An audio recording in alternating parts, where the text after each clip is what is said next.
अस्सलाम वालेकुम नाजरीन, मैं जमील अहमद शेख काविशी जमील न्यूज़ में आपका खैर मकदम करता हूँ। बुल्ढाना जिला के मलकापुर में स्टेशन रोड पर कंटोनमेंट जोन में एक इमारत को लगी आग। गुज़िश्ता रोज़ सुबह 4:30 बजे के करीब लगी आग।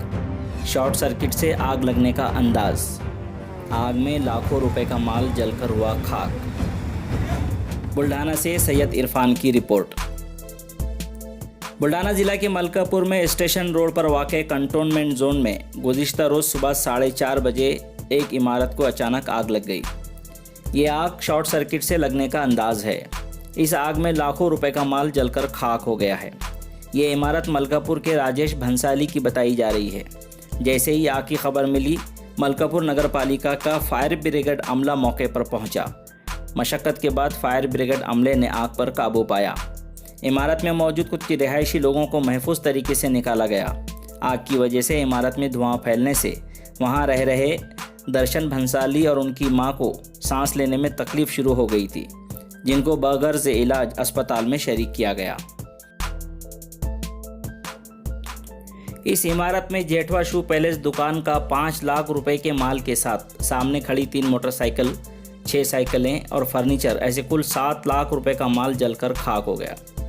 इस आग को बुझाने में फायर ब्रिगेड अमले के साथ आसपास के इलाके में रहने वाले नंदकिशोर वर्मा, नवीन कुमार संचेती, जावेद अहमद, हुसैन जाकिर हुसैन बदरी, नगर सेवक अनिल गांधी, मंगल संचेती, भूषण संचेती ने मदद की है।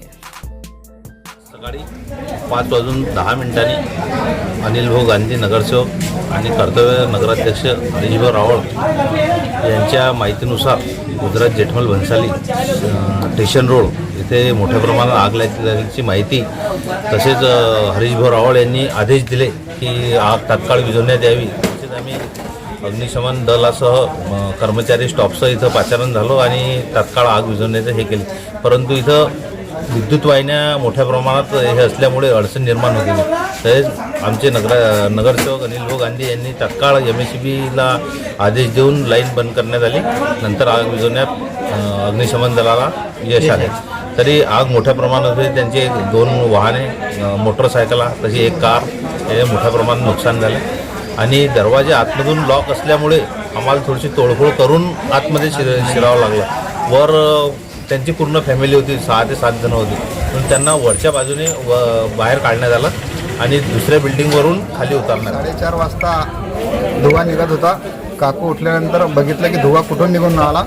त्यांनी त्यांच्या मुलाला उठवले आणि मुलगा खाली येऊन पाहत होता, खाली दुकानात आग लागली होती। सकाळी 5 वाजताच्या दरम्यान त्याच्यानंतर फायर ब्रिगेडला फोन लावला। तात्काळ फायर ब्रिगेड आली। त्याच्यानंतर एका घंट्यात आग आटोक्यात आली। Channel by clicking the subscribe button. Click the bell button and enjoy the latest uploads from our channel.